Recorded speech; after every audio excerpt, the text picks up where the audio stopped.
ಅನೇಕ ಜನ ಪೊಲೀಸ್ನವರು ಈ ರಿಯಲ್ ಎಸ್ಟೇಟ್ನವ್ರ ಜೊತೆ ಶಾಮೀಲಾಗ್ಬಿಡ್ತಾರೆ. ರಿಯಲ್ ಎಸ್ಟೇಟ್ನವ್ರ ಜೊತೆ ಶಾಮೀಲಾಗ್ಬಿಡ್ತಾರೆ. ಈ ಡ್ರಗ್ಸ್ ಮಾರಾಟ ಮಾಡ್ತಾರಲ್ಲ ಇವ್ರ ಜೊತೆ ಗೊತ್ತಿರ್ತದೆ ಅವರಿಗೆ, ಗೊತ್ತಿದ್ದು ಬಿಟ್ಬಿಡೋದು. ಈಗ ಕ್ಲಬ್ಗಳು ನಡೆಯೋದು ಗೊತ್ತಿರೋದಿಲ್ವಾ? ಯಾರು ನಡೆಸ್ತಾರೆ ಅಂತ ಗೊತ್ತಿರಲ್ವಾ? ರೌಡಿಗಳು ಯಾರು ಅಂತ ಗೊತ್ತಿರಲ್ವಾ? ಯಾರು ಕ್ರಿಮಿನಲ್ ಆಕ್ಟಿವಿಟೀಸ್ ನಲ್ಲಿ ಇದ್ದಾರೆ ಅಂತ ಗೊತ್ತಾಗಲ್ವಾ? ಅವ್ರನ್ನೆಲ್ಲ ಹಾಗೆ ಬಿಟ್ಬಿಡೋದು. ಅವ್ರು ಹಂಗೆ ಬೆಳಕತ್ತಾರೆ, ಆಮೇಲೆ ದೊಡ್ಡ ರೌಡಿ ಆಗ್ಬಿಡ್ತಾರೆ, ದೊಡ್ಡ ಕ್ರಿಮಿನಲ್ ಆಗ್ಬಿಡ್ತಾರೆ.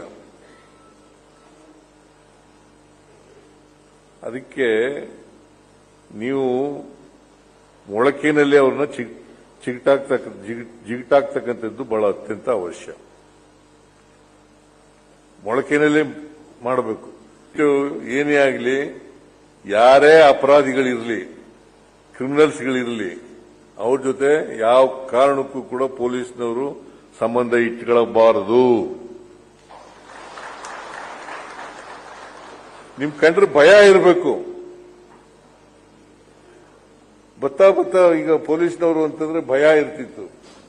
ಈಗ ಬತ್ತಾ ಪೊಲೀಸ್ನವರು ಭಯ ಕಡಿಮೆ ಆಗ್ಬಿಟ್ಟದೆ. ಯಾಕೆ ಕಡಿಮೆ ಆಗಿದೆ ಅಂತ ನೀವೇ ಆತ್ಮಾವಲೋಕನ ಮಾಡ್ಕೋಬೇಕು. ಯಾಕೆ ಕಡಿಮೆ ಆಗಿದೆ?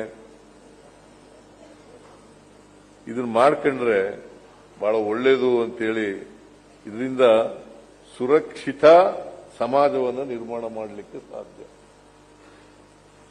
ಅದಕ್ಕೆ ಮಹಾತ್ಮ ಗಾಂಧೀಜಿಯವರು ಹೇಳ್ತಿದ್ರಲ್ಲ, ನಿಮ್ಗೆಲ್ಲ ಅನೇಕ ಸಾರಿ ಹೇಳಿದ್ದೀನಿ ನಾನು. ಒಬ್ಬ ಮಹಿಳೆ 12 ಗಂಟೆ ರಾತ್ರಿನಲ್ಲಿ ನಿರ್ಭಯವಾಗಿ ಒಬ್ಳೇನೆ ತಿರುಗಾಡ್ತಕ್ಕಂಥ ವ್ಯವಸ್ಥೆ ನಮ್ಮಲ್ಲಿ ಬಂದಾಗ ಮಾತ್ರ ಕಾನೂನು ಸುವ್ಯವಸ್ಥೆ ಚೆನ್ನಾಗಿದೆ ಅಂತ ಅರ್ಥ. ಸ್ವಾತಂತ್ರ್ಯ ಬಂದದಕ್ಕೆ ಸಾರ್ಥಕ ಆಗ್ತದೆ.